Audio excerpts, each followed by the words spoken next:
हम लोग आज जानेंगे उपवास के विषय में। किसके विषय जानेंगे? उपवास के विषय में। उपवास करने से पहले कुछ सच्चाइयों को भी जानना बहुत जरूरी है और कुछ ऐसी बातों को मैं आप लोग को बताऊंगी कि उपवास कैसा करना चाहिए और उपवास के क्या तरीके हैं। उपवास इसका मतलब क्या होता है? उपवास, उपवास, ऊपर परमेश्वर, नीचे हम वास कर रहे हैं, है ना? Hallelujah, hallelujah. कभी कभी परमेश्वर आपके जीवन में आत्मिक ग्रोथ को बढ़ाने के लिए, आपके स्पिरिचुअल लाइफ को बढ़ाने के लिए परमेश्वर अपने दास, अपने दासियों के द्वारा बातचीत करता है और अपने दास और दासी के द्वारा आपको इंकरेज करता है कि आप प्रभु में क्या करो? स्पिरिचुअली ग्रोथ करो। सांसारिक तौर से हम ग्रोथ तो कर रहे हैं, लेकिन हमें स्पिरिचुअली तरीके से भी ग्रोथ करना है। आप लोग के आने से पहले मैं एक वीडियो बना रही थी, उसमें मैंने बताया कि बाइबल तो सब पढ़ते हैं, बाइबल तो सब जानते हैं। ऐसा कोई नहीं है कि जो बाइबल नहीं पढ़ा हो या बाइबल नहीं जानता, लेकिन बाइबल को पढ़ना ही एक इम्पोर्टेंट है। बाइबल के रचयिता यानी परमेश्वर के हृदय को भी जानना बहुत जरूरी है। आप संसार में चल रहे हैं, संसार में रहते हैं, अच्छी बात है। जब हम संसार में हैं तो संसार की चीज हमारे लिए इम्पोर्टेंट है, पर संसार की बातों में फोकस मत करिए। आपको परमेश्वर के साथ चलना है, परमेश्वर के वचन के साथ चलना है, वर्डली एटीट्यूड रखना है, वर्डली आपको चलना है। आपकी संगति कैसी है? आप संसार के साथ जुड़ते जाओगे तो संसारिक चीज ही आपको मिलेगा, लेकिन संसार में तो संसार की सारी चीजें आवश्यकता है, पर उसको हमें फोकस नहीं करना है। हमको परमेश्वर और उसके वचन को फोकस करना है, क्योंकि परमेश्वर का वचन बताता है कि सबसे पहले उसके धर्म और उसके राज्य की खोज करो, तो ये सारी चीजें तुम्हें ऑटोमेटिक मिल जाएगा। दुनियावी लोग खाने पीने की चिंता करते, लेकिन हम मसीहों को इन बातों की चिंता करने की मनाही है, क्योंकि हमारा परमेश्वर कहता है तुम ये चिंता मत करो कि तुम क्या खाओगे, तुम क्या पहनोगे, तुम कहाँ रखोगे। ये दुनियावी लोग चिंता करते हैं, हम मसीह के लोगों को चिंता करने से प्रभु ने मना किया।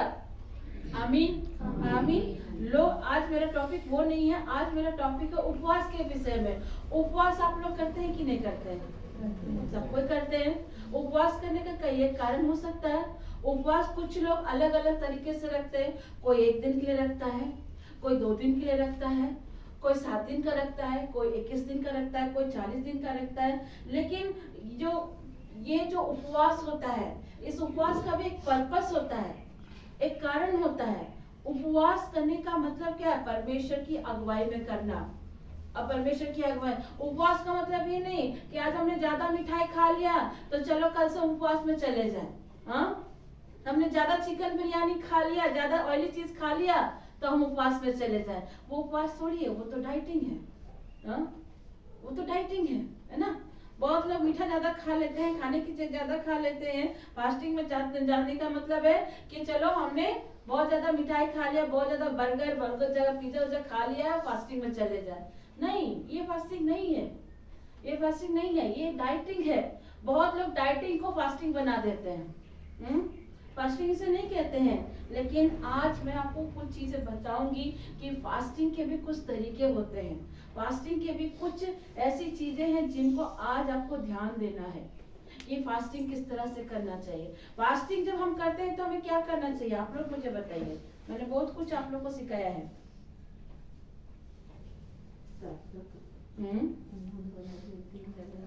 ठीक है, जब हम फास्टिंग करते हैं तो हमें प्रार्थना करने की आवश्यकता है। बिना फास्टिंग में प्रार्थना, बिना फास्टिंग सफल नहीं है। उपवास के साथ प्रार्थना करना चाहिए, बिल्कुल। लेकिन आज कुछ 4 बातों को भी मैं आप लोगों को बताऊंगी कि फास्टिंग में सबसे पहले हमें क्या करना चाहिए। सबसे पहले बात तो जाने की फास्टिंग कभी भी बिना कारण और बिना पर्पस, बिना उद्देश्य का नहीं होता है। जब भी हम किसी चीज के लिए फास्टिंग करते हैं तो उसके पीछे एक कारण होता है। एक रीजन होता है। जब हम फास्टिंग में जाते हैं तो उसके पीछे एक पर्पस होता है, परमेश्वर की अगुवाई को लेने के चलते, परमेश्वर के विजन को पाने के लिए, आगे के दर्शनों को जानने के लिए, परमेश्वर के वचन को समझने के लिए। मैं भी फास्टिंग करती हूँ, मैं आपको बता रही हूँ। आप लोगों के साथ जब मैं वचन शेयर करती हूँ, इन वचनों को समझने के लिए मुझे भी फास्टिंग की आवश्यकता होती है। मैं ऐसे आप लोग को नहीं समझा सकती हूँ। जब तक मैं परमेश्वर से ना सुनूं और परमेश्वर जब तक मुझे ना समझाएगा, मैं आप लोग के साथ नहीं पढ़ सकती हूँ वचन। बाइबल सब पढ़ते हैं, बाइबल कोई किताब की तरह मत पढ़िए, ऐतिहासिक बुक की तरह मत पढ़िए। बाइबल जीवित परमेश्वर का लिखा हुआ कलाम है, इसका रचयिता आज भी जीवित है। आमीन आमीन। उपवास का मैंने आपको बताया ना, मिठाई खा लिया, डाइटिंग किया। डाइटिंग आपका फास्टिंग नहीं है मेरे प्रियो। इसका उपवास करने का एक पर्पस होता है, एक उद्देश्य होता है। प्रभु यीशु मसीह ने भी फास्टिंग करी थी। हम लोग जरा निकालेंगे नए नियम को, नए नियम में जाएंगे। मत्ती रचित सुसमाचार अध्याय 4 को कोई खोल देंगे,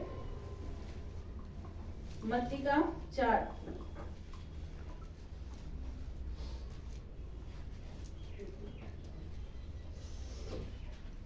निकालें कोई?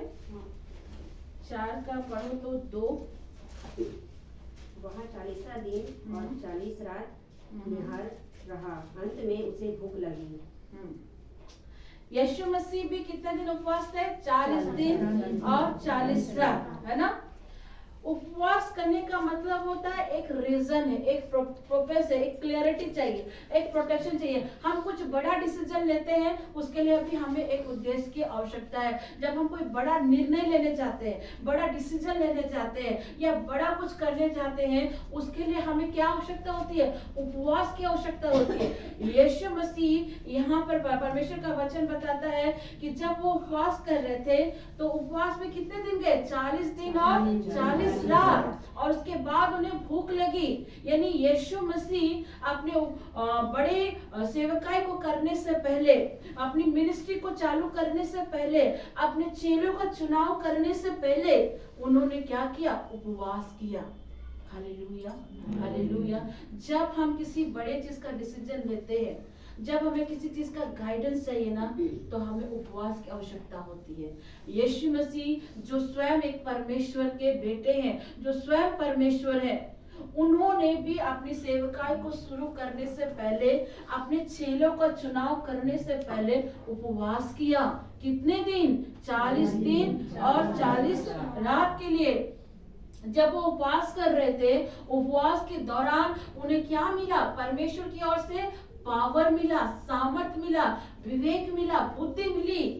प्रभु यीशु मसीह भी अपने पिता के पास गए और प्रभु यीशु मसीह ने 40 दिन 40 रात, अभी 40 काल आ रहा है ना, हम लोग सब उपवास में जाएंगे। उसी तरह प्रभु भी 40 दिन और रात उपवास किए। किस लिए? कि एक बड़ा डिसीजन उनको लेना था, उनकी मिनिस्ट्री के लिए, उनके चेलों के चुनाव के लिए, दुष्ट आत्मा को निकालने के लिए एक पावर, एक सामर्थ्य की आवश्यकता थी। वो परमेश्वर के बेटे होकर भी उन्होंने उपवास किया। आज हमें भी उपवास की आवश्यकता है। हमें भी कुछ बड़ा डिसीजन लेने से पहले उपवास करने की आवश्यकता है। मैं आप लोग को बताऊंगी कि शैरोन जब यूके जाने की तैयारी कर रही थी, मैंने उससे भी उपवास में रखवाया था। उनकी मम्मी यहाँ है, आप पूछ सकते हैं। 3 दिन तक मैंने उस बच्ची को उपवास करवाया था और बिना खाए पिए उस बच्ची ने 3 दिन उपवास किया। बड़ा डिसीजन लेने के लिए, बड़ा निर्णय लेने के लिए, बड़ी आशीष पाने के लिए, बंधनों को तोड़ने के लिए उपवास की आवश्यकता होती है। आमीन आमीन। प्रभु यीशु मसीह भी क्या किए? तो उपवास किए थे, एक मार्गदर्शन लेने के लिए, एक बड़ा डिसीजन लेने के लिए। आपके जीवन में भी कुछ बड़ी चीजें हैं, कुछ बातों का आप निर्णय नहीं ले पा रहे, कुछ बातों के लिए आपको गाइडेंस चाहिए, कुछ बातों के लिए आपको एक मार्गदर्शन चाहिए। और ये मार्गदर्शन कब मिलेगा? जब आप उपवास करेंगे, जब आप प्रार्थना करेंगे। आप जब उपवास करते हैं उस समय आप परमेश्वर के साथ नजदीकता में चाहिए और वो परमेश्वर आपको सही डायरेक्शन दिखाएगा। Hallelujah hallelujah. अगर प्रभु यीशु मसीह परमेश्वर होकर हमें ये बातें सिखा रहे हैं, तो इस चीज को समझना है कि अपने जीवन में कुछ भी बड़ा इंपॉर्टेंट निर्णय लेने से पहले, कुछ भी बड़ा इंपॉर्टेंट निर्णय लेने से पहले प्रार्थना की आवश्यकता है, उपवास की आवश्यकता है, और प्रभु ने इसका उदाहरण हमारे सामने प्रस्तुत किया। हालेलुया। उपवास में हम क्या, जब हम उपवास करते हैं तब पता है, जब उपवास करते हैं तो हमें परमेश्वर की ओर से एक सामर्थ प्राप्त होता है, एक पावर प्राप्त होता है, और उपवास के दौरान परमेश्वर हमें विवेक देता है, बुद्धि देता है। हालेलुया। जिन चीजों का आप निर्णय नहीं ले पा रहे, जिन चीजों का आप बंधन टूटते हुए नहीं देख पा रहे हैं, लेकिन जब आप उपवास में जाते हैं ना, तो परमेश्वर आपको सामर्थ्य देता है, आपको पावर देता है मेरे प्रियो। हालेलुया। मरकुस रचित सुसमाचार अध्याय 9 के 29 पद संख्या में भी हम वहाँ देखते हैं कि प्रभु यीशु मसीह वहाँ कुछ दुष्ट आत्माओं को निकालने के विषय में बात कर रहे हैं, और ये दुष्ट आत्मा वचन बताता है कि बिना उपवास और बिना प्रार्थना के नहीं निकलेंगी। मतलब प्रभु बता रहा है कि तुमको कुछ बड़ा करना है, एविल स्पिरिट को निकालना है, दुष्ट आत्माओं को निकालना है, इसके लिए तुमको उपवास की आवश्यकता है, उपवास के साथ प्रार्थना की आवश्यकता। आपकी 2 मिनट की प्रार्थना, आपका 2 मिनट का बाइबल, आप दुष्ट आत्मा को नहीं निकाल सकते, आप नहीं निकाल सकते, घर के बंधन को नहीं तोड़ सकते, आप नहीं तोड़ सकते। आप 2 मिनट प्रार्थना करके जाइए, दुष्ट आत्मा को निकालिए, आप निकाल पाएंगे? नहीं निकाल पाएंगे। लेकिन जब आप उपवास करते हैं, जब आप प्रभु के साथ जुड़ते हैं, प्रार्थना करते हैं, उपवास में जब दुआएं करते हैं, तब वो क्या होता है, प्रभु के अंदर से पावर आपके ऊपर इम्पैक्ट करता है, वो इम्पार्टिशन होता है, वो सामर्थ आपको मिलता है, प्रभु आपको सामर्थ देता है उपवास के दौरान। और वो सामर्थ को पा करके, ना कि अपनी ताकत से, ना कि अपने सामर्थ्य से, ना कि अपनी बुद्धि से आप दुष्ट आत्मा को निकाल सकते हैं। जब आप उपवास करते हैं, जब मैं कहीं बड़े जगह मीटिंग के लिए जाती हूँ, या कहीं मुझे दुष्ट आत्मा निकालने जाने के लिए होना पड़ता है, तब मैं उपवास करके जाती हूँ, मैं प्रार्थना करके जाती हूँ, क्योंकि मुझे पता है इन चीजों को निकालने के लिए उपवास मेरे जीवन का एक हिस्सा है, और हमें उपवास करने की आवश्यकता है। आज आपके कुछ काम नहीं बन रहे हैं, तो आपको उपवास की आवश्यकता है। अगर आपके घर में बंधन है, तो उस बंधन को तोड़ने के लिए भी आपको उपवास की आवश्यकता है। उपवास करिए, देखिए परमेश्वर आपके हर बंधन को तोड़ेगा। आपको अगर कोई मार्गदर्शन चाहिए, उसके लिए प्रार्थना करिए, उपवास करिए। जब हम लोग भी एस्तर में कुछ बड़ा प्रोग्राम करते हैं, इवेंट करते हैं, या रिट्रीट करते हैं, या प्रार्थना सभा को रखते हैं, उसके लिए हम लोग उपवास करते हैं। हमारी टीम क्या करती है, उपवास में जाती है, उपवास करके प्रार्थना करती है, तब जाके ये सारी चीजें सफल हो पाता है। एक बड़ा डिसीजन लेने के लिए, घर के बंधनों को तोड़ने के लिए हमें क्या की आवश्यकता है, उपवास की आवश्यकता है। उपवास रखने के कई एक कारण हो सकते हैं मेरे प्रियो। प्रभु में आगे बढ़ने के लिए आपको परमेश्वर की ओर से क्लियरिटी चाहिए, उसके लिए, आपके बंधन को तोड़ने के लिए, आपका जो काम नहीं बन पा रहा उसके लिए आप उपवास करते हैं। अगर आप किसी गलत हैबिट में पड़े हैं, उसको छूटने के लिए उपवास करते हैं। उपवास के कई एक कारण हो सकते हैं, कई एक कारण हो सकते हैं मेरे प्रियो। आपका काम नहीं बन रहा, आप उपवास में चले जाते हैं, आप किसी गलत हैबिट में है, नशे में है, फोन के एडिक्शन में है, फोन्स वीडियोस में रखते हैं, किसी भी व्यभिचार में फंसे हुए हैं। कई एक कारण होता है उपवास को करने का, है ना, कई एक कारण होता है मेरे प्रियो। लेकिन इन सबसे भी ज्यादा इम्पोर्टेंट ये होना चाहिए कि जब आप उपवास कर रहे हैं, जब आप परमेश्वर की उपस्थिति में जा रहे हैं, तो इस उपवास में आप परमेश्वर के करीब रहिए, आप परमेश्वर की हुजूरी में रहिए। बहुत लोग उपवास करते हैं और उपवास करके दिन भर काम में ही अपने समय को व्यतीत करते हैं। आप जब बहुत लोग को देखिए उपवास करते हैं तो आधा दिन तो सो के गुजार देते हैं, आधा दिन तो सो के चला जाता है। उपवास ऐसा नहीं होता है। बहुत लोग क्या देखते हैं, उपवास किए हैं, चलो किसी तरह से सो जाते हैं, किसी तरह से काम करते हैं और उपवास का समय को बिताते हैं। ये उपवास नहीं है, ये उपवास नहीं है। बहुत लोग को देखिए उपवास करेंगे और सो जाएंगे। भाई क्यों सो रहे हो? मैंने उपवास किया है, मैंने उपवास किया है, नो डिस्टर्बिंग, सोने दो। उपवास का मतलब सोना होता है क्या? और बहुत लोग तो दिन भर काम में व्यस्त हो जाते हैं, काम में करते रहते हैं, काम में करते रहते हैं। ऐसा उपवास नहीं होता है मेरे प्रियो। उपवास में आपको आधा से समय जितना हो सकता है सुबह अपना काम कंप्लीट कर लीजिए, उसके बाद अपना समय परमेश्वर के साथ बिताइए। हाँ, हम स्त्रियों को सुबह काम रहता है, हम बहनों को काम रहता है, पति को ऑफिस भेजना है, बच्चे को स्कूल भेजना है, घर के काम है, ये सारी चीजें हैं, इन्हें करना है। लेकिन जब आपकी पत्नी उपवास करती है और आपको पता है कि आपकी पत्नी उपवास में, तो भाइयों को भी आवश्यकता है अपनी पत्नी की मदद करना। अगर आपका पति उपवास में है तो आपका काम है अपने पति को प्रोटेक्ट करना। Hallelujah, hallelujah. आधा दिन तो सो के बिता देते हैं, आधा लोग तो ये सोचते हैं कि उपवास कब खत्म होगा। जब उपवास की घोषणा होती 3 दिन की उपवास करनी है या 40 दिन की उपवास करनी, तो आधा लोगों का मन तो ये करता है कि उपवास कब खत्म होगा और मैं क्या खाऊं। आधा लोग का मन तो बस खाने में चलते रहता है कि उपवास खत्म हो और कुछ खाने को मिल जाए। इतने बजे उपवास खत्म होगा, ये बनाएंगे वो बनाएंगे, बस माइंड में वही चलता है। चलता है कि नहीं चलता है? चलता है कि नहीं चलता? हमारे एक भाई है, मैं नाम नहीं लूंगी, सिस्टर कितना बजे उपवास खत्म होगा, फास्टिंग क्या बन रहा है, क्या पकेगा, क्या खाएं क्या पिए। उपवास आप किए हो और उपवास करने के बाद आप ये सोचते हो कि मैं क्या खाऊं, मैं क्या पीऊं, क्या पकेगा। ये उपवास नहीं है, ये उपवास नहीं है ना, ये उपवास नहीं है। उपवास का मतलब होता है इन सब चीजों को एक साइड कर देना। उपवास का मतलब होता है जब आप फास्टिंग कर रहे हैं, यशायाह नबी का ग्रंथ में लिखता है उचित उपवास क्या है। जब आप उपवास करते हो, एक टाइम का खाना जो आपके लिए बनता है वो खाना किसी और को खिला देना, किसी और को दे देना। इसका मतलब है खाने को एक साइड करना, इन सारी चीजों को जो विचार है उनको एक साइड कर देना। क्या बनाऊंगी, क्या खाऊंगी, इन सारे विचारों को एक साइड कर दीजिए, इन विचारों को, इन थॉट्स को एक साइड कर दीजिए।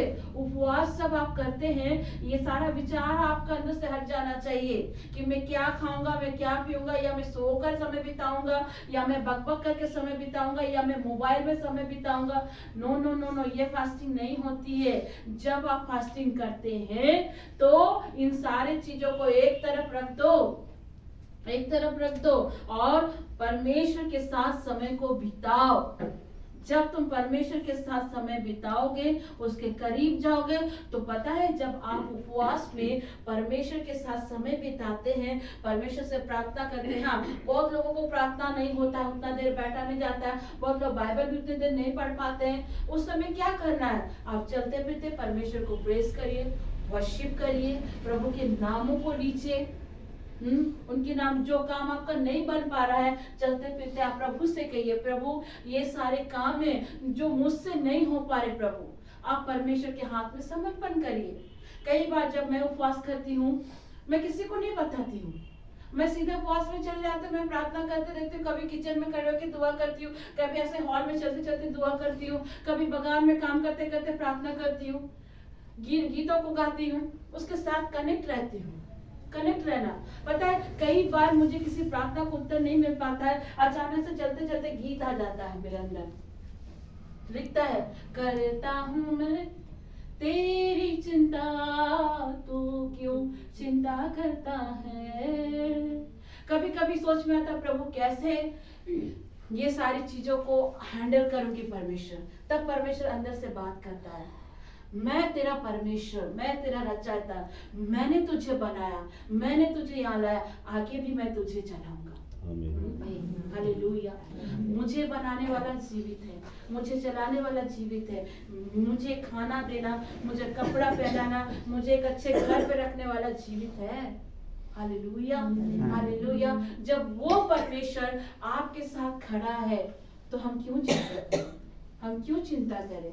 मैंने अभी रिसेंटली एक दिन पहले YouTube में एक वीडियो पब्लिश किया, उसमें मैंने आप लोग को भेजा कि क्यों परमेश्वर हमारी प्रार्थना को उत्तर नहीं देता है।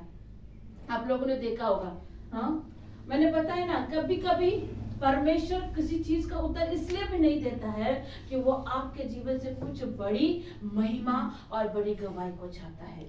आमीन, आमीन। कितना लोगों ने इस वीडियो को देखा जिसे मैंने डाला था, उसमें मैंने बताया कि कैसे परमेश्वर हमारी प्रार्थना को उत्तर क्यों डिले करता है। और कभी कभी प्रार्थना को उत्तर डिले से आता है और प्रार्थना को उत्तर नहीं मिलने से लोग निराश हो जाते हैं। मेरे प्रियो, अगर प्रार्थना को उत्तर नहीं मिल रहा है तो भी आपको ये यकीन रखना है कि प्रभु आपके लिए कुछ कर रहा है। परमेश्वर का काम और हमारे काम में, परमेश्वर के सोच में और हमारी सोच में जमीन आसमान का अंतर है। हम चाहते अभी हो जाए, लेकिन परमेश्वर चाहता है कि वेट करके दूं, क्योंकि परमेश्वर जानता मैं अगर इसको 1 रुपया दूंगा तो ये अभी समाप्त हो जाएगा। इसलिए परमेश्वर वेट कराता है कि बेटा तू ठहर, तू ठहर। यशायाह नबी के 45 में क्या लिखता है, मैं अंधकार से छिपा हुआ गड़ा हुआ धन तुझे दूंगा। वो परमेश्वर वो धन देने जानता है, वो आपका चरवाहा है, उसे पता है आपकी आवश्यकता क्या है। क्योंकि इस जनरेशन के लोगों को इंतजार नहीं होता है, इस जनरेशन के लोगों को धीरज धरने का पेशेंस नहीं है। इसलिए प्रभु को मालूम है कि उसके बच्चे की क्या आवश्यकता है।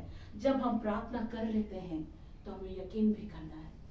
क्यों प्रभु आप लोग उत्तर का दुआ नहीं देता है? क्योंकि हम लोग प्रार्थना कर रहे हैं, बाइबल पढ़ रहे हैं, पर हम विश्वास नहीं कर रहे हैं। और प्रभु कहता है जो प्रार्थना भी कर रहा है, बाइबल भी पढ़ रहा है, दुआ भी कर रहा है, लेकिन फेथ नहीं कर रहा तो काम कैसे होगा? विश्वास बिना कर्म अधूरा है। जब आप प्रार्थना कर लिए, जब आपने प्रभु को दे दिया ना, उसके बाद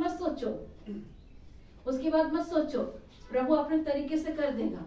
हमारी एक बहन कल आई थी, शाम के समय 8 बजे हमसे मिलने, और वो थोड़ा विश्वास में कमजोर है। वो बोलती दीदी मैं अपने ये के लिए क्या बोलते हैं सैलरी के लिए एक कुछ एफिडेविट और कुछ फॉर्म भरना पड़ता है, और समय पार हो गया था, और मैं ये सोच रही थी अगर ये अभी ऑनलाइन नहीं जाएगा तो मेरा 1 दिन का सैलरी कट जाएगा। और वो वहां पे वो कंप्यूटर वाले भैया को बोलती भैया आप कुछ भी करिए ना, तो बोलते नहीं जा रहा सिस्टर, बोलते आप कुछ भी करिए ना, देखिए ना अगर आप नहीं करेंगे तो मेरा 1 दिन का सैलरी कट जाएगा। लेकिन वो बोल के वहां दे के आती और कार में बैठ कर दुआ भी करिए, प्रभु मेरा काम कर दीजिए, प्रभु मेरा काम कर दीजिए। एक माइंड उसका कह रहा है कि प्रभु काम करेगा, एक तरफ सोच रही पता नहीं मेरा पैसा तो आज चला गया। एक तरफ दुआ कर रही है, एक तरफ विचार उठ रहा पता नहीं होगा या नहीं होगा। लेकिन प्रभु दयालु है। और जैसे रात को घर गई 8 बजे, वहां से साइबर से फोन आता कि मैडम आपका पेपर पास आउट हो गया, आपकी सैलरी नहीं कटी। देखिए हमारा परमेश्वर काम करता है। आप कमजोर हो सकते हैं, हमारा परमेश्वर कमजोर नहीं है, हमारा परमेश्वर बलवान है, हमारा परमेश्वर हर एक चीज को देना जानता है। इसलिए मेरे प्रियो मैं आपको बताती हूँ कि जब आप उपवास करते नहीं, खाने पीने की चीजों को एक तरफ कर दो, ये सारी चीजों को अपने माइंड से हटा दो, परमेश्वर के साथ उपस्थिति में बैठो, उसके वचन को पढ़ो, उससे दुआ करो, प्रभु के गीतों को सुनो, प्रभु के वचनों को सुनो।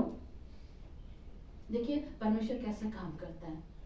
आप बॉलीवुड के सॉन्ग सुनोगे तो आप पवित्र आत्मा से नहीं भरोगे बॉलीवुड के गीत सुनने से क्या अन्ना भरेंगे होली स्पिरिट से। दिल मेरा तोड़ दिया उसने बुरा क्यों माने, हाँ दिल मेरा तोड़ दिया उसने बुरा क्यों माने, मुझे तो गाना भी याद नहीं। हाँ उस गीत को गाऊंगी तो मैं पवित्र आत्मा से भर जाऊंगी। हाँ और जैसे हम लोग प्रभु के गीत गाते हैं, तुम सा इस जहां में और कोई है नहीं, तुझ बिन आसरा मेरा है ना कोई, रहूं तेरी बाहों में प्रियतम मेरे, तू ही मेरा सर्वस्व यीशु मेरे। क्या लिख रहा गाना में, तुझसा इस जहां में कोई और है ही नहीं। ये गीत भी परमेश्वर की महिमा को वर्णन कर रहा कि यीशु मसीह को छोड़ और कोई परमेश्वर नहीं, तुझसा इस जहां में कोई और नहीं और तुम सब कोई है ही नहीं। Hallelujah hallelujah. मैं टीवी देखने या मोबाइल चलाने के खिलाफ नहीं हूँ, ये हमारे जीवन का एक हिस्सा है। लेकिन मेरे प्रियो आप खुद सोचो कि हम क्या चीज को अपने जीवन में ऑब्जर्व कर रहे हैं। आप अपना समय व्यर्थ में तो नहीं बिता रहे हैं, आप अपना समय गलत चीजों पे तो नहीं बिता रहे हो। बंधनों को तोड़ना है ना, जो काम नहीं बन पा रहा ना, उसके लिए उपवास करिए, उपवास करिए मेरे प्रियो। और उपवास का मतलब होता है भोजन को क्या करना है, त्यागना है। भोजन को त्याग करके उपवास में जाना है। कई बार हम अपने गलत हैबिट्स को छोड़ने के लिए उपवास करते हैं, गलत बंधनों को तोड़ने के लिए उपवास करते हैं, लेकिन बाइबल इसके विषय में मत्ती रचित सुसमाचार अध्याय 4 का 3 को पढ़ो तो बेटा, 3 को पढ़ो, क्या लिखा है? पढ़ो पढ़ो शिल्पी। 3 मत्ती का होगा। हाँ हाँ। तब परखने वाले ने पास आकर उससे कहा, यदि तू परमेश्वर का पुत्र है तो कह दे कि ये पत्थर रोटियां बन जाए। और आगे पढ़ दो। उसने उत्तर दिया, यीशु लिखा है कि मनुष्य केवल रोटी ही से नहीं परंतु हर एक वचन से जो परमेश्वर के मुख से निकलता है जीवित रहेगा। आमीन। क्या बता रहे यहाँ पर? प्रभु यीशु मसीह 40 दिन 40 रात उपवास किए, उसके बाद उनको भूख लगी। मतलब यहाँ टेम्पटेशन किसकी हो रही है? खाने की। यहाँ परीक्षा में गिराने का कारण क्या हो रहा है? भूख, भोजन को लेकर हो रहा है। और यहाँ प्रभु की परीक्षा कर रहा है, शैतान आकर परीक्षा कर रहा है। क्या कह रहा है कि यीशु आप तो परमेश्वर के बेटे हैं और आपके विषय में लिखा है कि आप पत्थर को बोलोगे रोटी बन जाए तो रोटी बन जाएगी। लेकिन प्रभु क्या कहते हैं? लिखा है कि मनुष्य केवल रोटी से नहीं वरन प्रभु के मुख से निकले एक एक वचन से जीवित रहेगा। आमीन आमीन। मैं ये नहीं कहती हूँ आप उपवास में, बहुत लोगों का बॉडी टॉलरेट नहीं करता है, इसलिए मैं हमेशा कहती हूँ कि अगर आप 1 बजे तक फास्टिंग कर सकते हैं इट्स ओके, आप 11 बजे तक फास्टिंग कर सकते हैं इट्स ओके, आप 3 बजे तक करते हैं इट्स ओके, आप फुल डे कर पाते हैं इट्स ओके। हर किसी का बॉडी उस तरह से नहीं है ना, हर किसी का बॉडी उस तरह से ऑब्जॉर्व नहीं करता है। लेकिन जब आप उपवास करते हैं उस समय खाने को त्याग दीजिए और इस जीवन की रोटी को अपने शरीर में लीजिए। ये आत्मा का भोजन है। जिस तरह शरीर के लिए रोटी की आवश्यकता है उसी तरह आत्मा को भी फीड करने के लिए, आत्मा को भी खिलाने के लिए इस वचन की आवश्यकता है। Hallelujah hallelujah. यीशु मसीह यही सिखा रहे थे कि आप केवल संसारिक भोजन के पीछे ना जाएं, आप केवल संसारिक खाने के पीछे मत जाइए कि उपवास तोड़ेंगे तो ये खाएंगे वो खाएंगे ये पकाएंगे, इतना टाइम उपवास टूटेगा इतना टाइम सोएंगे। ना ना ना, जब आप उपवास कर रहे हैं किसी सब्जेक्ट को लेकर, किसी विषय को लेकर, आपका कोई काम नहीं बन पा रहा या आप प्रभु की ओर से कुछ पावर को चाहते हैं, कुछ सामर्थ को चाहते हैं, अन्य भाषा को चाहते हैं, डिलीवरेंस को चाहते हैं, दुष्ट आत्मा को निकालने का पावर चाहते हैं, आप वचन के भेदों को जानने के लिए परमेश्वर के पास है, तो इन सारी चीजों के लिए, बंधनों को तोड़ने के लिए आपको उपवास में जाना पड़ेगा। आपको उपवास में जाना पड़ेगा। सिस्टर ज्योति भी बाइबल के वचनों को पढ़ने के लिए उपवास करती हैं, तभी जाकर परमेश्वर मुझको इनका भेद देता है। बिना उपवास के हमें कुछ भी नहीं प्राप्त हो सकता है। हाँ, जो लोग उपवास नहीं कर पाते हैं, परमेश्वर ये नहीं कहता कि तू मेरे लिए कर, परमेश्वर कहता है तू जितने देर सकता है उतना ही देर कर। अगर आप सुबह 10 बजे तक करना चाहते हैं, प्रभु मेरा बॉडी इतना ही देर साथ देता है, उपवास जब आप कर रहे हैं तो सुबह उठकर थोड़ा चाय पी लीजिए, थोड़ा लिक्विड ले लीजिए, थोड़ा जूस पी लीजिए, फ्रूट जूस ले लीजिए, जितना देरी हो सकता है आपका बॉडी टॉलरेट करता है करिए। और उस बीच आप परमेश्वर के साथ समय बिताइए, प्रभु की उपस्थिति में, प्रभु की हुजूरी में जाइए। और जब आप प्रभु की उपस्थिति में, प्रभु की हुजूरी में उपवास में जाएंगे न केवल आप प्रभु से पावर को पाओगे, न केवल प्रभु से सामर्थ को पाओगे, परमेश्वर के वचन के भेद को भी पाओगे और अपने जीवन में जो चीज आपसे नहीं हो पा रहा है वो परमेश्वर के द्वारा आप पाएंगे। Hallelujah hallelujah hallelujah. हन्ना भी उपवास करती थी, हन्ना भी दुआ करती थी। हाँ, अब्राहम भी प्रभु के साथ चलने वाला व्यक्ति था। इन लोगों को परमेश्वर ने प्रतिज्ञा दिया, अब्राहम से सीखिए। अब्राहम को परमेश्वर ने 75 साल की उम्र में कहा कि तुझे बच्चा होगा, लेकिन दिख कुछ नहीं रहा है। प्रभु कहता है अब्राहम आने वाले समय में तो जातियों का मूल पिता और तेरी पत्नी सारा जातियों की आदि माता कहलाएगी, लेकिन दिख तो कुछ नहीं रहा है। प्रभु दिख तो कुछ नहीं रहा है, दिख रहा है क्या? नहीं दिख रहा है। कई बार हम क्या करते हैं ना, चलो इस पास्टर के पास जाते हैं, प्रेयर कराते हैं, इन्होंने प्रार्थना कर दिया, मान लीजिए हमारी लुबना दीदी को पैर में दर्द है और ये आके इन्होंने प्रार्थना कराया लेकिन इनका दर्द नहीं गया, पैर का दर्द नहीं गया। इन्होंने प्रार्थना करवाई और प्रार्थना करने के बाद इनका दर्द नहीं गया और ये आकर कोई इनसे मिलता है, पूछती हैं, मान लीजिए हमारी लिली भाभी ही लुबिना से कहता है, और सिस्टर आप कैसे हैं? लुबिना दीदी को क्या उत्तर देना चाहिए? हाँ, कुछ लोग क्या उत्तर देंगे? अभी भी दर्द है। हाँ, मैंने प्रार्थना की, आपका दर्द अभी नहीं गया है। उस जगह उनको क्या कहना चाहिए? हाँ, मेरे पैरों में तकलीफ है, दर्द है, लेकिन मुझे विश्वास है कि मैं चांदी हो जाऊंगी। आमीन, आमीन। लेकिन कुछ लोग क्या करते हैं, अरे सिस्टर ज्योति के पास तो बाबा यीशु बाबा नहीं है, हाँ? दूसरे बड़े बाबा वाला के पास चलते, चलो कोई दूसरे बड़े पास्टर के पास चलते हैं। हाँ? अरे भाई, वहाँ कितना भी बड़ा बाबा बुला लो, कितना भी बड़ा पादरी बुला लो, कुछ नहीं होने वाला। हाँ? यहाँ आपके विश्वास को प्रभु देखता है। हाँ, कई बार क्या होता है, हम प्रार्थना कराते हैं लेकिन हमारा तकलीफ रहता है शरीर में। आपको क्या लगता है सिस्टर ज्योति के साथ नहीं होता है? अब मैं कई एक जगह बाहर से दुआ करके आई हूँ, कई एक जगह प्रेयर मीटिंग लेके आने के बाद मेरे शरीर में काफी तकलीफ रहता है। ये बात मालूम है, लुबिना का को मालूम है, मर्सी मामी को मालूम है, मेरे हस्बैंड को मालूम है, मेरे शरीर में काफी तकलीफ रहती है, लेकिन फिर भी मैं दुआ करती हूँ, मैं अंगीकार करती रहती हूँ कि प्रभु तूने मुझे चंगा कर दिया है। मेरा दर्द नहीं चाह रहा है, लेकिन मेरा फेथ है कि प्रभु मैं चंगी हो चुकी हूँ। आमीन, आमीन। लेकिन जहाँ यहाँ से प्रार्थना को उत्तर नहीं मिल रहा है, ये इनके पास यीशु मसीह नहीं है, ये लोग तो सिर्फ माता मरियम को मानने वाले लोग हैं, यही बोलते हैं। माता मरियम ने जो कहा कि मेरे बेटे यीशु की सुन, हम लोग तो वही कर रहे हैं ना। लेकिन लोग क्या कहते हैं, नहीं नहीं नहीं नहीं, ये लोग के पास कोई यीशु नहीं, लोग तो माता मरियम को मानने वाले लोग हैं। बोलते हैं कि नहीं बोलते हैं? मैं सुनी हूँ, मैं सच कह रही हूँ, मैं सुनी हूँ। मदर मैरी भी प्रभु की दासी थी, उनका भी ऑनर करना चाहिए, उनकी भी इज्जत करनी चाहिए। हाँ? यहाँ से जब आप फेथ नहीं पकड़ पाए, आप दूसरे जगह कोई और अरे बड़े बाबा पास्टर को बुला लोगे तो क्या आपका फेथ आ जाएगा? नहीं। मैं मानती हूँ शरीर में तकलीफ है, लेकिन हमारे जुबान का अंगीकार हमें चंगाई को देता है। हमारे जुबान का अंगीकार हमारे बड़े बड़े कामों को पूरा करता है। Hallelujah, hallelujah, hallelujah. अब हम जानेंगे, जब आप जब उपवास करते हैं तो आपके उस उपवास में आप और परमेश्वर होना चाहिए। बोलिए, आप और परमेश्वर होना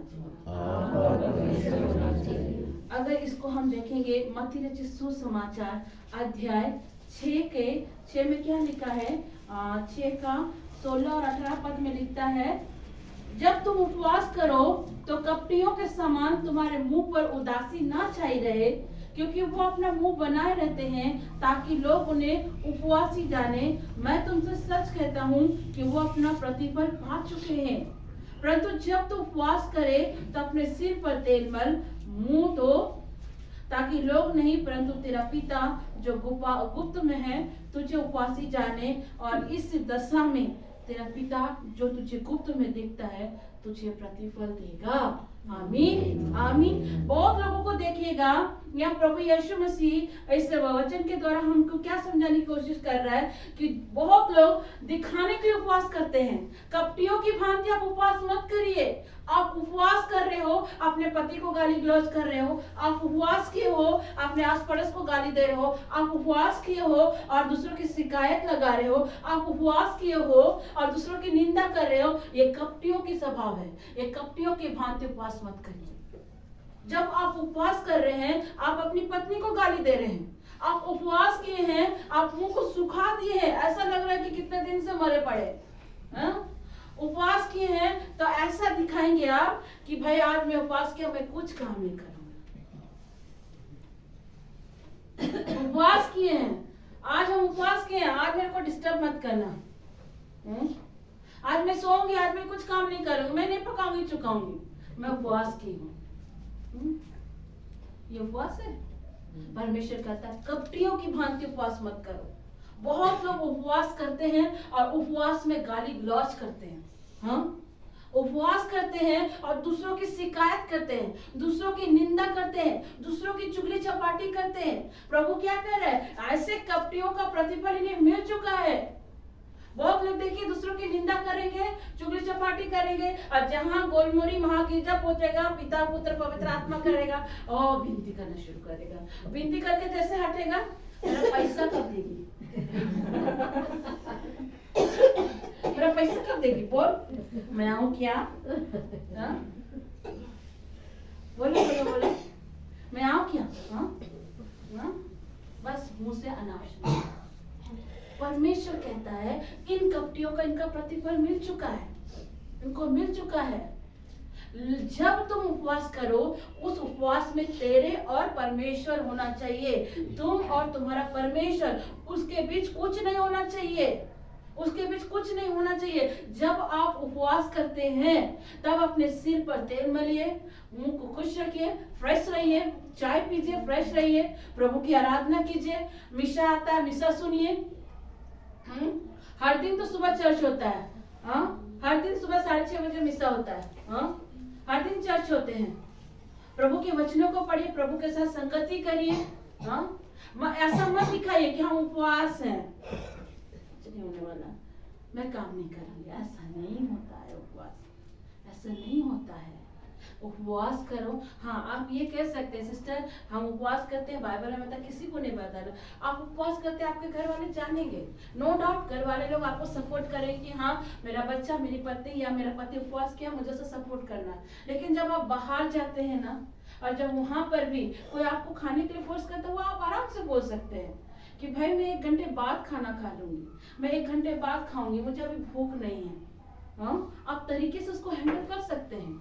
ये होता है उपवास। और परमेश्वर कहता है जब तू उपवास करता है, अपने चेहरे में खुशी ला, किसी के लिए बददुआ मत दे, किसी की निंदा मत कर, अपनी जुबान से गलत बातें मत कर। इन दिनों मैंने जितने भी प्रचारकों का प्रचार सुना है, सबने एक ही बात पर जोर दिया, जुबान के ऊपर, जुबान के ऊपर। क्योंकि इस जुबान पर बहुत पावर है, बहुत पावर है।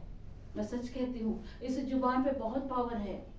इस जुबान के द्वारा बड़ी बड़ी ब्लेसिंग को देख सकते हैं, बड़ी बड़ी आशीष को देख सकते हैं, हर बंधन को टूटते हुए देख सकते हैं। और इसी जुबान के द्वारा आप मृत्यु को भी पा सकते हैं। जब आदम और हवा को परीक्षा किया गया था, आदम के सामने कितने विष थे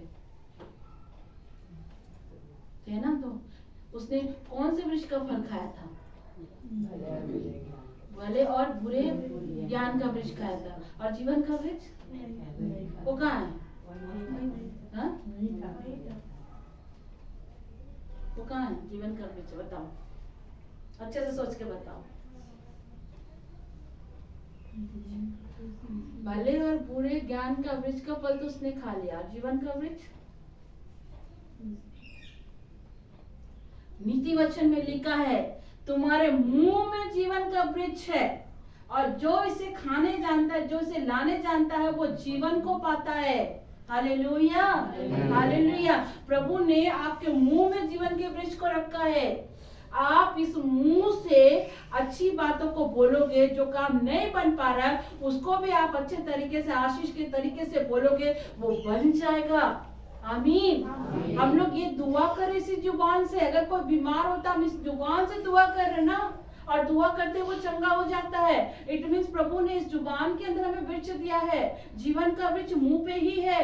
सुक्ति ग्रंथ, नीति वचन, प्रोवर्ब्स में लिखा हुआ है कि मनुष्य के मुंह में ही जीवन का वृक्ष है। वो जैसा बोलेगा वो ऐसा फल पाएगा।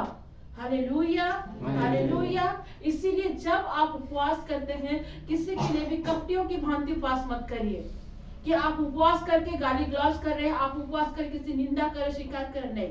ऐसा उपवास नहीं करें। ये कपटियों का है, कपटियों का स्वभाव है। ऐसा काम नहीं करना है ना? फारसी लोग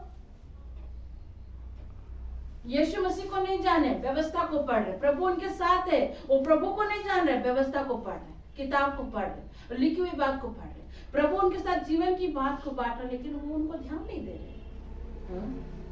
इन चीजों को समझिए। आपकी जुबान पर ही वो सामर्थ्य है। इस जुबान के द्वारा आप बड़ी बड़ी आशीषों को देख सकते हैं। इस जुबान के द्वारा आप बड़े से बड़े श्राप को भी देख सकते हैं।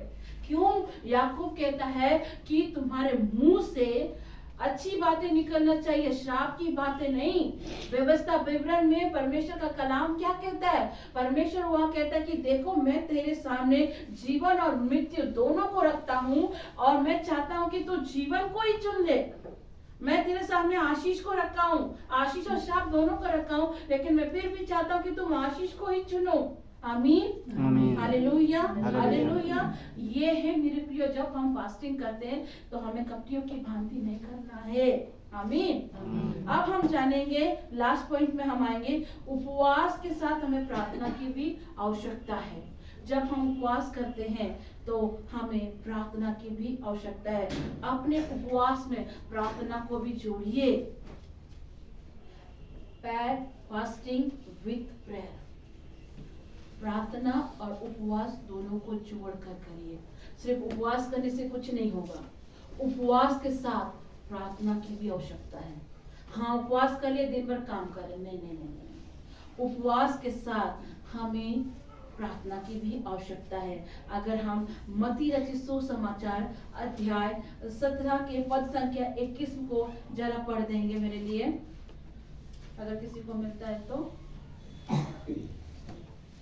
जब वे भीड़ में थे तो यीशु ने उनसे कहा, मनुष्य का पुत्र मनुष्यों के हाथ में पकड़वाया जाएगा। 17 का 21 बेटा मत्ती का। हाँ, मत्ती का 17 का 21। पढ़ो। जब वे गलील में थे। क्या पढ़ रही तुम? मत्ती का 17।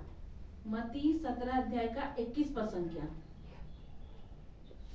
वह जाति बिना प्रार्थना और उपवास के नहीं निकलती। आमीन।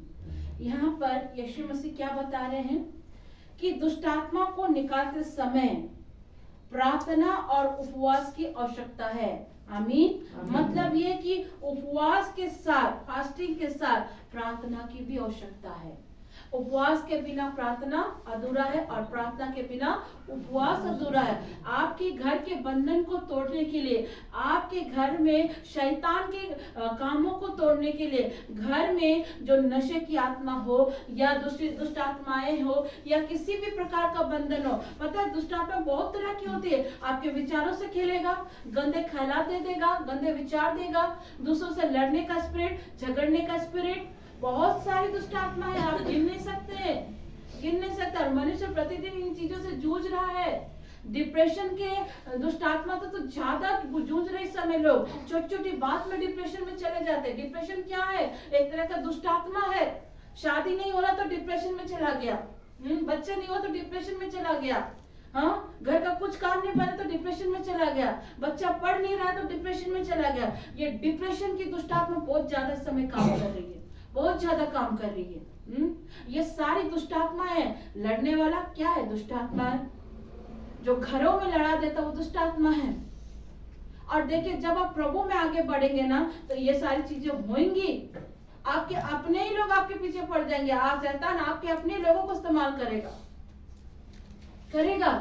कई बार मेरे साथ भी हुआ, जब मैं उपवास में जाती हूँ तो मेरे पति के पीछे से मुझे डिस्टर्ब करता है, बच्चे के पीछे से डिस्टर्ब करता है, किसी के फोन के द्वारा मुझे डिस्टर्ब करता है। लेकिन मैं उन चीजों को एक साइड करके प्रभु के साथ कनेक्ट होना है। आमीन, आमीन। वो दुष्ट आत्मा है। जब आपको विक्ट्री मिलनी है ना, जब आप विक्ट्री के एकदम सामने पहुंच गए, देखिए आपका अपना पति के थ्रू से काम कर देगा, बच्चे के थ्रू से काम कर देगा। होता है कि नहीं होता है? जब कुछ बड़ा डिसीजन लेने का आप उपवास करते हैं तो देखिए एंड टाइम में शैतान क्या करता है? पति के द्वारा लड़ा देता है। संडे चर्च जाना है, फ्राइडे के दिन संगति के लिए सिस्टर ज्योति के यहाँ आना है, और जब जाने का समय होगा ठीक 4 बजे जाना, 3 बजे कोई बीमार पड़ जाता है, किसी की गाड़ी नहीं मिल पाती है, किसी को कुछ हो जाता है, और हम लोग कहते छोड़ो आज नहीं जाएंगे, आने वाला फ्राइडे जाएंगे। ऐसे भी तो सिस्टर ऑनलाइन आती है, ऐसे भी तो सिस्टर ऑनलाइन आती है, यूट्यूब में तो देख ही लेंगे प्रचार। कैसे शैतान काम कर रहा है, कैसे काम कर रहा है। जैसे आपको चर्च जाना है, 1 घंटा पहले बच्चा बीमार हो जाता है। जैसे आपको चर्च जाना है, गाड़ी पंचर हो जाती है। होती है कि नहीं होती है? जैसा चर्च जाने के लिए तैयार हो, पति पत्नी में लड़ाई हो जाता है। होता है कि नहीं होता है? हाँ, शैतान कैसे काम कर रहा है? हाँ? शैतान विचारों से काम करता है, वो लड़ता है। इन्हीं सारी चीजों को तोड़ने के लिए भी हमें उपवास की आवश्यकता है। Hallelujah, hallelujah. परमेश्वर कहता है उपवास के साथ प्रार्थना की भी आवश्यकता है मेरे प्रियो। प्रेरितों के कार्य अध्याय 10 के 31 पद में लिखता है कि कुरनेलियुस प्रार्थना कर रहा था, उपवास कर रहा था, और उसी बीच पतरस उनके वहां आते हैं। पतरस को अपना दिल का बात बताता है कि आपके आने से पहले मैं 3-4 दिनों से उपवास कर रहा था, और उसके उपवास के कुछ घंटे के बाद मैं प्रार्थना कर रहा था, और प्रार्थना का रिजल्ट ऐसा हुआ कि प्रभु का दास मेरे घर पहुंच गया। हालेलुया। पता है, जब आप उपवास के साथ दुआ करते हैं, उपवास के साथ प्रार्थना करते हैं, जो काम आपसे नहीं बन पाएगा, जो बंधन आपसे नहीं टूट पाता है ना, वो ऑटोमेटिक प्रभु कर देता है। ऑटोमेटिक प्रभु किसी ना किसी को भेज करके आपके काम को सफल कर देता है। Hallelujah, hallelujah. परमेश्वर बंधन को तोड़ता है।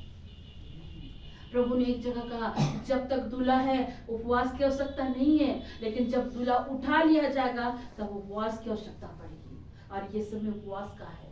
आमीन, आमीन। मेरे प्रियो, उपवास हमें प्रभु से सामर्थ को दिलाता है, प्रभु से मार्गदर्शन को दिलाता है, अगुवाई को दिलाता है, प्रोटेक्शन को दिलाता है, एक बड़े डिसीजन को, निर्णय को लेने में सहायता करता है। मेरे प्रियो, कलीसिया के लिए भी उपवास की आवश्यकता पड़ती है। कलीसिया के लोग भी उपवास करते हैं। चर्च में भी कुछ बड़ा डिसीजन लेने से पहले वहाँ उपवास किया जाता था। प्रेरितों के कार्य में जब कलीसिया को एक बड़ी डिसीजन लेनी थी तो वहाँ उपवास करते थे। प्रेरितों के कार्य 10:37 में भी लिखा है कि कलीसिया जब बड़ा डिसीजन लेती थी तो वहां पर पौलुस उपवास कराता था, प्रार्थना करते थे, तभी एक डिसीजन लेते थे वहां पर। आमीन, आमीन। और पति पत्नी के विषय में भी उपवास के विषय में लिखा है। पहला कुरिन्थी अध्याय 7 के 5 में लिखा है, पति पत्नी को भी परमेश्वर ने एक डायरेक्शन दिया कि आप दोनों को भी कुछ समय अलग होकर उपवास करना चाहिए और उपवास के साथ प्रार्थना करना चाहिए। उसके बाद एक मन एक तन हो जाओ। कुछ वक्त के लिए अलग होकर आप दुआएं करें, उपवास करें, और उसके बाद पति के साथ मिल जाओ, ताकि शैतान को मौका ना मिले। आप शैतान के कामों को हरा सकेंगे। जब पति पत्नी उपवास, एक मन में उपवास करता है, दुआ करता है, तो जो काम आप नहीं देख पा रहे वो काम हो जाता है। क्यों परमेश्वर पति पत्नी को जोड़ा? ताकि अगर एक गिरे तो दूसरा उसको उठाए। परमेश्वर कहता है पति पत्नी को भी कुछ वक्त अलग होकर उपवास करना चाहिए, दुआ करना चाहिए।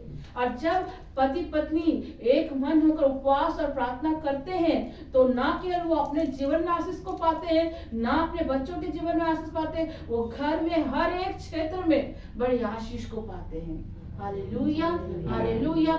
जो बंधन, जो कर्जा, जो काम नहीं बन पाता है, जब हम उपवास करते हैं, पारिवारिक उपवास करते हैं, पति पत्नी उपवास करते हैं, छोटे बच्चे उपवास करते हैं, वो सारे काम को परमेश्वर सफल करता है मेरे प्रियो। Hallelujah, hallelujah. इसलिए मेरे प्रियो, मैं आप सबको आज प्रोत्साहित करती हूँ, इंकरेज करती हूँ कि अपने जीवन में उपवास को भी एक हिस्सा बनाइए। सप्ताह में एक दिन जरूर उपवास करिए। किसी को बिना बताए करे, कलीसिया के साथ, संगति के साथ आप उपवास कर रहे हैं, इसके अलावा भी कोई एक दिन उपवास करिए। अगर आपका पति नशा में है, या आपका कोई काम नहीं बन रहा है, या किसी भी प्रकार का बंधन है, या आपको प्रभु से मार्गदर्शन चाहिए, कोई डायरेक्शन चाहिए, उसके लिए उपवास में जाना पड़ेगा आपको। और जब उपवास में जाते हैं तो कपटियों की तरह मत जाइए, खाने पीने की चिंता को मत करिए, सिर्फ और सिर्फ प्रभु के साथ नजदीकता बचाएं। जब उपवास करते हैं, प्रभु के वचनों को पढ़िए, दुआ करें, उस प्रभु की आराधना के गीतों को गाएं, सुनिए, प्रभु के साथ समय को गुजारें। व्यर्थ की बातों में समय को मत गुजारिए, सोने पीने, खाने पीने में मत गुजारिए। उपवास का मतलब होता है प्रभु के साथ समय गुजारना।